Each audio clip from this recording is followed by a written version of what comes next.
हम बात कर रहे हैं आज के करीबी रिश्तेदारों में शादी करने के मनफी असरात के बारे में। आसान अल्फाज में हम कज़न मैरिजेस की बात कर रहे हैं। और आपको पता है कि पाकिस्तान में हमेशा से इस खित्ते में बल्कि ये बहुत एक पॉपुलर ट्रेंड रहा है। अभी मैं कुछ अदाद व शुमार देख रहा था कि पाकिस्तान में तकरीबन 50% ख़वातीन जिनकी शादियाँ हुई हैं, शादीशुदा ख़वातीन की शादियाँ अपने फ़र्स्ट कज़न्स के साथ हुई हैं, और एक और जो 9% हैं उनकी शादियाँ सेकंड कज़न से हुई हैं।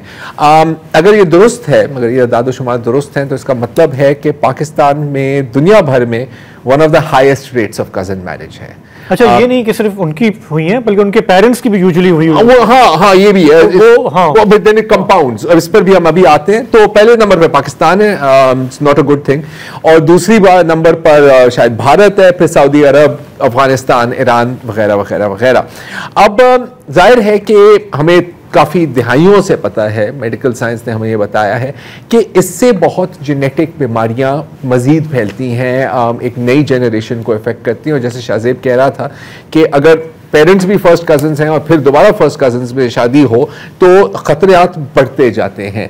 तो आज हमने दावत दी है डॉक्टर सलमान किरमानी को, professor of paediatrics and medical geneticist Aga Khan university में, और ये स्पेशलाइज करते हैं जेनेटिक डिसऑर्डर्स में, जिनका जो आपका कहना है, इनफैक्ट अभी आपने जो मुझे बायो भेजा था कि इनकी तादाद काफ़ी बढ़ रही है, कॉमन है पाकिस्तान में। तो पहले तो आप हमें बता सकें कि ये जो रिपीटेड जेनरेशनल कज़न मैरिज की हम बात करें, कौन कौन सी बीमारियां या कौन कौन सी कंडीशंस हैं जो सबसे कॉमन है इसके नतीजे में? शुक्रिया बहुत बहुत ज़रा साहब और हमारे पैनलिस्ट। यही है कि ये एक ऐसा टॉपिक है जो कि लोग वाकई ज़्यादा बात नहीं करते हैं, और जो अमराज हैं जो कि जेनेटिक होते हैं उसमें से सबसे जो नज़र आने वाला मर्ज़ है वो थैलेसीमिया है। सही, क्योंकि हर शहर में, हर गली में ब्लड बैंक्स वगैरह, थैलेसीमिया सेंटर्स मौजूद हैं, और बहुत फलाही काम और बहुत अच्छे काम भी हो रहे हैं। लेकिन जिस तरह आपने बताया कि कज़न मैरिजेस पाकिस्तान में सबसे ज़्यादा होती हैं, उसी तरह पूरी दुनिया में सबसे ज़्यादा मरीज़ जो थैलेसीमिया के हैं वो भी पाकिस्तान में ही पैदा होते हैं। और हमारी जो आउटकम्स हैं इनकी, यानी कि उनकी लाइफ स्पैन, उनकी ज़िंदगी, उनकी सारी कॉम्प्लिकेशंस, वो भी पाकिस्तान में सबसे ज़्यादा हैं। तो थैलेसीमिया एक मर्ज़ है, उस तरह के तकरीबन 6-7 हज़ार जेनेटिक अमराज हैं। 6-7 हज़ार, और जो कि सारे कज़न मैरिज से रिलेटेड हैं। मसलन मतलब मैं भी पढ़ा था कि एक तो हार्ट डिफेक्ट्स, शायद हार्ट डिफेक्ट्स भी इसमें शुमार है, गुर्दे के अमराज भी शायद इसमें शुमार हैं, और हियरिंग एंड विजुअल डिसेबिलिटीज। आपने अपने करियर में कितने ऐसे पेशेंट्स देखे हैं जो आप दावे के साथ कह सकते हैं कि इनकी जो डिजीजेस हैं या इनकी जो कंडीशंस हैं वो कज़न मैरिज के साथ लिंक्ड है? बिल्कुल, तो क्योंकि मैं हूँ ही जेनेटिक्स के शोबे से, मेरा काम ही है उन फैमिलीज़ या उन बच्चों को देखना जिनके जेनेटिक अमराज हों, तो तकरीबन 80% जो मैं मरीज़ देखता हूँ उनके अमराज कज़न मैरिज से रिलेटेड होते हैं। अच्छा, ये जो मैंने अभी स्टैट्स दिए थे अराउंड 50%, तो मैं आपसे भी चेक करना चाह रहा हूँ, क्या ये आपकी नज़र में एक्यूरेट है? ये जो 50% है, मुझे लगता है कि ये एक अंडर एस्टिमेट है, यानी कि जो असल नंबर है वो इससे ज़्यादा है। वो इस वजह से क्योंकि हम जब सवालात पूछते हैं, जो डेमोग्राफिक सर्वे वगैरह होते हैं सेंसस वगैरह के दौरान, उसके अंदर बहुत सरसरी तौर पे सवाल पूछा जाता है, और कभी कभार कुछ ऐसे रिश्ते होते हैं जो कि फैमिली वाले समझते नहीं हैं। आपको मिसाल देता हूँ, लोग समझते हैं कि अगर जो है वो बाप की तरफ से रिश्ता हुआ तो वो जो है वो कज़न मैरिज में शामिल होता है, अगर माँ की तरफ से हुआ तो वो नहीं होता, क्योंकि वो समझते हैं कि बाप की तरफ से नाम आता है तो जीन्स भी बाप की तरफ से आते हैं, तो ऐसा नहीं होता। मतलब दोनों तरफ से ये बात सुनी है बकायदा? जी जी, बिल्कुल बिल्कुल बिल्कुल। अच्छा, हमारे डॉक्टर साहब कौन से इलाके हैं या जहाँ पे ये बहुत ज़्यादा प्रेवलेंट है? मतलब हमारा अपना एक्सपीरियंस ये है कि कबायली इलाकों में ज़्यादा ये होता है, या पसमानदा इलाकों में, देही इलाकों में, गालिबन शहरों में भी है। आपकी ऑब्जर्वेशन क्या है? आपने बिल्कुल दुरुस्त फरमाया कि ये जो है जो हमारे रूरल एरियाज़ या जो गांव वाले इलाके हैं, जो वहाँ क्योंकि जो जहाँ भी गुर्बत होगी ना, वहाँ मैरिज के ऑप्शंस लड़कियों के कम होंगे, ठीक है, तो उनका जो एक्सपोजर होगा और फैमिली का जो एक्सपोजर होगा वो लिमिटेड होगा। हमने देखा है कि जहाँ औरतों की एजुकेशन ज़्यादा होती है, जिस तरह शहरों में, वहाँ वो औरतें जो हैं उनको ज़्यादा चॉइसेस मिलती हैं, उनको ज़्यादा अपॉर्चुनिटी होती है, और पेरेंट्स उनके फिर उनको जो है वो इजाज़त भी देते हैं फैमिली से बाहर शादी करने की। और फिर बीमारियों की भी बात की, ज़रा ने भी कहा, मेरा जो अपना पर्सनल एक्सपीरियंस है जो हमने देखा है अपने एक्सटेंडेड फैमिली में, उसमें जब कज़न मैरिजेस और फिर उसके बाद सेकंड जनरेशन में मैरिजेस, तो उसका ज़्यादा इम्पैक्ट और कोई जिस्मानी बीमारी हो ना हो हमें इधर नज़र आया। और उसके बारे में थोड़ा सा बताएंगे कि उसमें क्या क्या। जी, तो देखिए जेनेटिक बीमारियां हर बदन के किसी भी आज़ा पे असर कर सकती हैं। तो उसके अंदर जो दिमाग है, ज़ाहिर है उसके अंदर इतनी पेचीदा चीज़ें हैं, नर्व्स हैं, आपके केमिकल्स हैं, न्यूरोट्रांसमीटर्स हैं, तो तकरीबन 1000 से ज़ायद जीन्स जो हैं वो सिर्फ ब्रेन को कंट्रोल करते हैं। तो उसके अंदर कुछ ऐसे होंगे जो कि झटके की बीमारी या एपिलेप्सी जिसे कहते हैं, मिर्गी, वो अगर बहुत जल्दी लाइफ में आए तो उससे आते हैं। कुछ ऐसे होंगे कि बच्चों की स्कूल परफॉर्मेंस कम होती है, तो वो जो इंटेलेक्चुअल डिसेबिलिटी जिसे कहते हैं, IQ कम होना, उसमें शामिल होते हैं। ऑटिज्म स्पेक्ट्रम डिसऑर्डर जो कि बहुत ही कॉमन अब आम हो रहा है, जहाँ बच्चे जो हैं वो सोशलाइजेशन सही तरह नहीं कर पाते, उसका लिंक जो है वो इससे हो रहा है। तो बहुत से ऐसे अमराज हैं। इट गोज़ बैक टू ये जो जीन पूल की जो बात है, जो हम बचपन में हमने किताबों में ये पढ़ा है, लेकिन हमारे माशरे में उसकी अवेयरनेस नहीं है ना, कि जीन पूल जब लिमिटेड होता जाएगा। फॉर एग्जांपल मैं आपको ये भी बताऊं कि हमारे यहाँ जैसे सैयद फैमिलीज़ हैं, और हमारे अभी तक इस जनरेशन तक भी ये था कि जी सैयद लड़कियां बाहर नहीं जाएंगी और वो सैयद फैमिली के साथ ही करना है हमें। ये आज तक इवन पढ़े लिखे फैमिलियों में भी ये बात 100% है। थोड़ी बहुत तब्दीली आई है, हमने ऑब्जर्व की है, जहन खुल रहे हैं। तालीम जैसे आपने बात की, जब लड़कियां पढ़ लिख जाती हैं तो फिर वो कहती हैं कि भाई ये क्यों हमें इसको फॉलो करना है। तो है तो बात घूम फिर के वो जीन पूल की और समाजी रवैये की है ना। बिल्कुल। और इस तरह है कि देखें, लोग जब हम क्लिनिक में मिलते हैं और समझाते हैं कि जो बच्चे को मसला है वो इस वजह से हुआ है, तो पहला जो सवाल आता है वालिदैन की तरफ से कि हमारे यहाँ तो कज़न मैरिजेस बहुत होती हैं, हमारे वालिदैन भी कज़न से, हमारे भाई बहनों की भी शादियाँ जो हैं वो कज़न्स में हुई हैं, तो उनके बच्चों में तो ऐसा नहीं हुआ, तो आप कैसे कह सकते हैं। तो सब चीज़ होती है वो चांस की बात होती है। जो मिसाल इसकी है कि हर डिजीज़ के जो जीन होते हैं ना, हर जीन की 2 कॉपीज़ होती हैं, एक कॉपी माँ से आती है, एक कॉपी बाप से आती है। हम लोग सब लोग जो हैं कभी कभार एक डिफेक्ट कैरी करते हैं एक कॉपी के जीन में। अगर वो एक डिफेक्ट हो तो कोई मसला नहीं होगा, इंसान महज कैरियर होगा उस मर्ज का, लेकिन उस मर्ज के कभी भी असरात उसके पर नहीं आएंगे।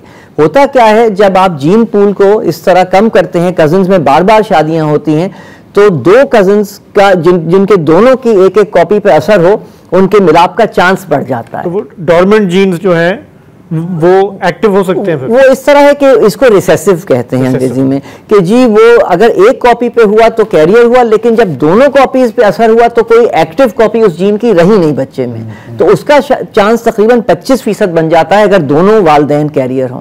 तो कभी कभार ऐसा भी होता है कि लोग कहते हैं कि जी अगर ऐसा होता तो हर बच्चे में होना चाहिए था, इसमें क्यों नहीं है। तो कुदरत का निज़ाम ऐसा नहीं है।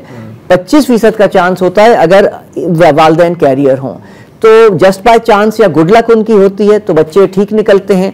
लेकिन कभी कभार हमने बहुत ऐसी भी फैमिली देखी जहाँ 3 बच्चे लगातार एक ऐसे मुज़र जेनेटिक मर्ज से जो है वो शिकार हैं कि वो या तो सर्वाइव नहीं करते या बहुत ही मुश्किल ज़िंदगी गुजरती है उनकी। अच्छा, एक और जो चीज़ हमें देखनी होती है वो इनफर्टिलिटी। जी राइट, क्योंकि अगेन एक्सटेंडेड फैमिली और जानने वालों में ये होता है कि कज़न मैरिज का एक नतीजा होता है कि they can not sometimes have further children. और ये मैं एक दफ़ा गया था IVF, ये वहाँ पर जो फर्टिलिटी क्लिनिक्स हैं, और ऐसी इनफॉर्मली लोगों से बात हो रही थी तो पता लगा कि यही सिचुएशन थी। तो फिर उसके ऊपर फिर आपको IVF पे भी खर्चा करना पड़ता है और आपके पास कोई गारंटी नहीं है कि आगे जाते हुए इसका। कज़न्स मैरिज अच्छी हैं या अच्छी नहीं है, या कुछ अच्छी हैं कुछ अच्छी नहीं है, इस पे हम गुफ्तगू कर रहे हैं डॉक्टर सलमान करमानी साहब से। डॉक्टर साहब, ये मुझे नहीं मालूम, ये मजहबी मसला तो नहीं हो सकता, लेकिन कल्चरल मसला ज़रूर है। मसलन हिंदू कल्चर में कज़न का मतलब है बहन या भाई, तो बहुत दूर दराज जाके कहीं गोते वोते मिला के जो है वो कि कोई लाइन ना मिले, वो फिर वो रिश्ता करके आते हैं। इसी तरह क्रिश्चियंस में अभी है कि वो इसको चीज़ को नहीं मानते। हम बात कर रहे थे कि ये पसमानदा ममालिक में, कबायली माशरे में, अब यहूदी दुनिया की सबसे पढ़ी लिखी कौम है, खानदा तरीन लोग हैं, उनमें ये रिवायत है, पारसियों में ये रिवायत है और मुसलमानों में ये रिवायत है, तो ये कल्चरल मसला है बेसिकली, क्या है? यही है कि वो इंसान चाहता है कि कल्चरली वही कस्टम्स, वही चीज़ें हों। बेटी को अगर कहीं देना है तो ऐसे लोगों में दें जहाँ उनको पता हो कि बेटी के साथ कैसा सलूक होगा, कैसी उसकी जो है आगे जाके लाइफ होगी। कबाइली इलाकों में जो एक बहुत इम्पोर्टेंट चीज़ है वो ये कि अगर बच्ची दूर हो जाए, समझें कि अगर 200 किलोमीटर दूर है कोई गांव जहां हो जाए, तो शायद वो वालिदैन उस बच्ची को या उस बच्ची के बच्चों को कभी भी ना देख सके। तो ये सारी चीज़ें होती हैं जो कि उसी गांव में, उसी कम्युनिटी में लोग चाहते हैं। तो देखिए, डॉक्टर्स ने काफ़ी आगाही इस पे बनाने की कोशिश की। लेकिन मैंने तो आपको अर्बन क्लासेस की मिसालें दी है ना, pure urban classes, Parsi, Jewish और जो मिडिल क्लास मुस्लिम फैमिलीज हैं, जैसे कि इन्होंने सैयद की मिसाल दी। मैं कई जाट फैमिलीज को जानता हूँ, आरई फैमिलीज को जानता हूँ जी, मार देंगे बच्ची को, बाहर नहीं देंगे। उसमें एक इकोनॉमिक फैक्टर भी जाहिर होगा कि जायदाद का ना हो जाए, ये भी ना हो जाए, लेकिन ये एक बहरहाल दोनों चीजें मिक्स तो हैं। बिल्कुल, लेकिन मैं डॉक्टरी नज़र से कहता हूँ कि हमें ये चीज़ें समझनी हैं। ठीक है, हम ये कह दें कि जी ये सारी चीज़ें बुरी हैं, वो हम तो समझेंगे क्योंकि बीमारी होती है तो बुरी हैं, लेकिन उन कम्युनिटीज, उन फैमिलीज के लिए बहुत सारी अच्छाइयाँ हैं इन चीज़ों में। हमें उनको समझाना है कि समझाने की कोशिश की गई है किसी भी लेवल पर?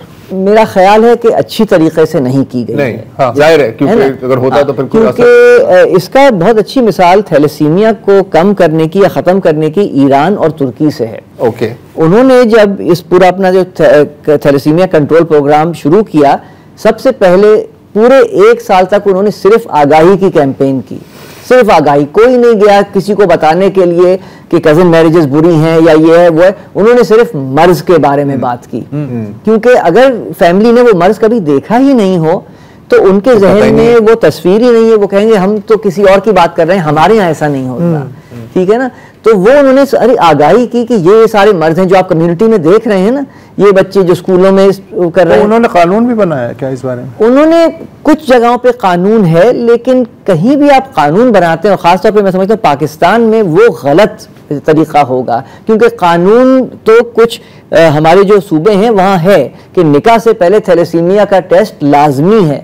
आप लोग कितने निकाहों में गए होंगे, काजी ने कभी पूछा थैलेसीमिया? मैं तो कभी नहीं हुआ सर, है ना वो। तो ये ऐसा है कि बहुत मुश्किल हो जाती हैं चीजें। कानून बनाना आसान है, उसको एनफोर्स करना, अमल दरामद कराना बहुत मुश्किल है। मैं एक्चुअली क्यूरियस हूँ डॉक्टर किडमानी, अगेन आपने एक तो जिक्र किया था कि जब लोग आपके पास आते हैं, यूजुअली जब एक चीज़ वाजे हो जाती है उसी वक्त आपके पास आएंगे ना, तो जब आप उनको समझाते हैं कि नहीं, तो अक्सर चीज़ें कहते हैं कि यार इस बच्चे को है, इस बच्चे को नहीं है, या मतलब मेरे वालिदैन का तो मतलब अब मैं आपके सामने हूँ, मैं तो बिल्कुल सही हूँ। और क्या क्या चीज़ें आपको सुनने में मिलती हैं? मतलब कभी आपके पास ये केस हुआ है कि कोई प्री स्क्रीनिंग के लिए आया हो? जी, बहुत सारी जो है फैमिलीज अब आ रही हैं, क्योंकि हल्की हल्की आगाही बढ़ रही है। कुछ फैमिलीज जब निस्बत तय होने वाली होती है या वो सोच रहे होते हैं, उनको मालूम होता है कि फैमिली में या तो इस तरह की कोई चीज़ पहले हुई भी है या उन्होंने इस तरह का आपका प्रोग्राम देखा होगा, इस तरह किया होगा, पढ़ा होगा, तो वो आके पूछते हैं और दोनों लड़का लड़की के टेस्ट हो सकते हैं अब, जो कि हम कहते हैं इसको कि ये प्री नेटल स्क्रीनिंग या प्री नेटल जेनेटिक स्क्रीनिंग कहलाती है। कि जी आप जो है वो यानी कि शादी से पहले ही आप देख सकें कि कौन कौन सी चीज़ के आप कैरियर हैं। अगर आपको मालूम हो जाए तो या तो वो कपल जो है खुद ही ये फैसला कर ले कि ये रिस्क हम नहीं लेना चाहते और कहीं और वो निस्बत ढूंढें। कभी कभार ऐसा होता है कि वो फैमिली हमें ये कहती है कि हमें ये निस्बत बनानी है क्योंकि ये जो है बचपन से चल बात पक्की हो गई है, तो वो भी दुरुस्त है। देखिए, मैं कभी भी उनको जज नहीं करूंगा, वो गलत बात है, क्योंकि अगर एक शादीशुदा कपल हमारे पास आता है तो हम ये तो नहीं कहेंगे ना कि आप अलायदगी कर लीजिए, आप बच्चे ना पैदा करें। बिल्कुल, वो गलत बात है। अच्छा, एक नफ्सियाती तौर पे इसमें मुझे एक जबर का फैक्टर भी लगता है कजन्स मैरिज में। अगर इस्लाम खुद इजाजत देता है पसंद की शादी, लड़की से मर्जी पूछो, लड़के से मर्जी पूछो, क्या वाकई वो शादी करना चाहते हैं? हमारे यहाँ बुजुर्ग उनकी जगह आ जाते हैं, नहीं हमने बचपन से तय कर दिया था, तू जो है वो नाक कटवाएगा खानदान की, सारे प्रेशर करके फिर जाहिर है ये इंस्टीट्यूशन जिंदा रखा जाता है। अगर वो जो सही एक तालीम है कि यार पूछ तो लो, हो सकता है उसे कोई और लड़का पसंद हो सकता है कोई और लड़की पसंद हो, इसके बारे में अगर काउंसलिंग की जाए तो इससे भी फर्क पड़ सकता है इसमें? देखिए, ये बहुत ही सेंसिटिव मामला है, क्योंकि हमारे कल्चर में, और दुरुस्त भी बात है कि बुजुर्गों की इज्जत की जाती है और उनकी जो सारी जो जैसे कहते हैं ना कि उनकी जो विजडम है उनका वो बहुत रिस्पेक्ट है। लेकिन आप बिल्कुल दुरुस्त कह रहे हैं कि पूछना ज़रूरी है, बल्कि इस्लाम के तौर पे भी पूछा जाता है ना, और मना करने का हक होता है लड़के को भी और लड़की को भी, लेकिन वो हमने कभी उसूलन वो इजाज़त नहीं दी, प्रैक्टिस नहीं है ना जी। डॉक्टर साहब, एक आखिरी सवाल कि आपने अभी जेनेटिक टेस्ट की बात की, तो वो क्या अगर शक है कि हमारे यहाँ हमारे फैमिली में एक साइड पे ये बीमारी है तो सिर्फ उसका होगा, या वो एक ब्रॉड स्पेक्ट्रम हर चीज़ के बारे में बताएगा? तो वो टेस्ट अब इतने अच्छे हो गए हैं, टेक्नोलॉजी इतनी अच्छी एडवांस हो गई है कि तमाम जेनेटिक जो डिसऑर्डर्स हैं उनकी आप एक कैरियर स्क्रीनिंग कर सकते, तो आपको एक प्रोफाइल मिल जाएगी उस फर्द की। ये टेस्ट कितना महंगा है? जी हाँ, ये एक चैलेंज है हमारे मुल्क में। तो ये जो है, क्योंकि बाहर के मुल्कों की मशीनें हैं, रिएजेंट सारे बाहर से, मशीनें यहाँ पाकिस्तान में मौजूद हैं, लेकिन टेस्ट की कॉस्ट अभी तकरीबन आप समझें 60-70 हज़ार से लेकर 1 लाख रुपए तक है। तो मुश्किल ही है। लेकिन इंशाल्लाह हमें उम्मीद है कि जिस तरह ये टेक्नोलॉजी, जिस तरह सेल फोन एक जमाने में बहुत महंगे होते थे, कोई भी अफोर्ड नहीं कर सकता था, आज गली गली हर घर में है, तो इंशाल्लाह ये टेस्ट गली गली हर घर में पहुंचेगा। आप 1 लाख, मैंने तो हेरोइन को भी देखा है, वो रोड पे बैठे होते हैं, उनके हाथ में भी सेल। 1 लाख का टेस्ट ना करवाएं और उसके बाद खुदा ना खास्ता आपको कोई कॉम्प्लिकेशन हो तो 10 लाख रुपए आप खर्च कर दें।